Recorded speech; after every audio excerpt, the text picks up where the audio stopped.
ಇಂದಿರಾ ಗಾಂಧಿ ಮುಕ್ತ ವಿಶ್ವವಿದ್ಯಾಲಯದ 38ನೇ ಘಟಿಕೋತ್ಸವದ ಭಾಗವಾಗಿ ಆನೇಕಲ್ನಲ್ಲಿ ನಿನ್ನೆ ನೂರಾರು ವಿದ್ಯಾರ್ಥಿಗಳಿಗೆ ಪದವಿ ಪ್ರದಾನ ಮಾಡಲಾಯಿತು.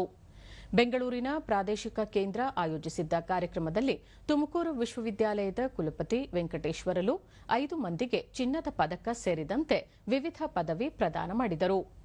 ಈ ವೇಳೆ ಇಂದಿರಾ ಗಾಂಧಿ ಮುಕ್ತ ವಿಶ್ವವಿದ್ಯಾಲಯದ ಪ್ರಾದೇಶಿಕ ನಿರ್ದೇಶಕ ಷಣ್ಮುಗಂ ಮತ್ತಿತರರು ಉಪಸ್ಥಿತರಿದ್ದರು.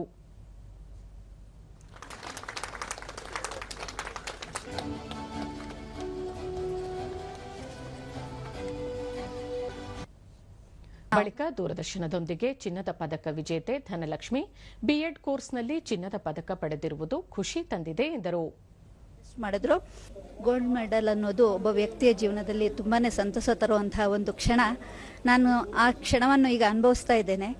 ಇದಕ್ಕೆ ಕಾರಣ ನಾನು ಇಗ್ನೋದಲ್ಲಿ ಒಂದು ಬಿಎಡ್ ಕೋರ್ಸ್ ಅನ್ನು ಮಾಡಿರುವಂತದ್ದು ಸರ್. ವೆಂಕಟೇಶ್ವರಲು ದೇಶದ 48 ಪ್ರಾದೇಶಿಕ ವಲಯದಲ್ಲಿ ಸಾವಿರಾರು ವಿದ್ಯಾರ್ಥಿಗಳು ಪದವಿ ಪಡೆದಿದ್ದಾರೆ.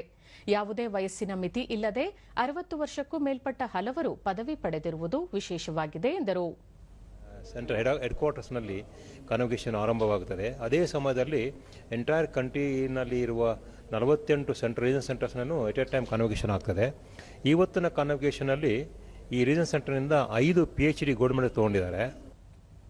ಷಣ್ಮುಗಂ ಬೆಂಗಳೂರು ಪ್ರಾದೇಶಿಕ ವಲಯದಲ್ಲಿ ಉದ್ಯೋಗದ ಜೊತೆಗೆ ನೂರಾರು ಮಂದಿ ಸ್ನಾತಕೋತ್ತರದಂತಹ ಉನ್ನತ ಶಿಕ್ಷಣ ಪಡೆಯುತ್ತಿದ್ದಾರೆ. 300ಕ್ಕೂ ಹೆಚ್ಚು ವಿದ್ಯಾರ್ಥಿಗಳಿಗೆ ಪದವಿ ಪ್ರದಾನ ಮಾಡಲಾಗಿದೆ ಎಂದು ತಿಳಿಸಿದರು. Working professionals, IT professionals and different levels. So we are happy to mention you. Please publicize those who are taking for higher education, which will contribute the society and convert it a knowledgeable society. That knowledgeable society can contribute economy for the country.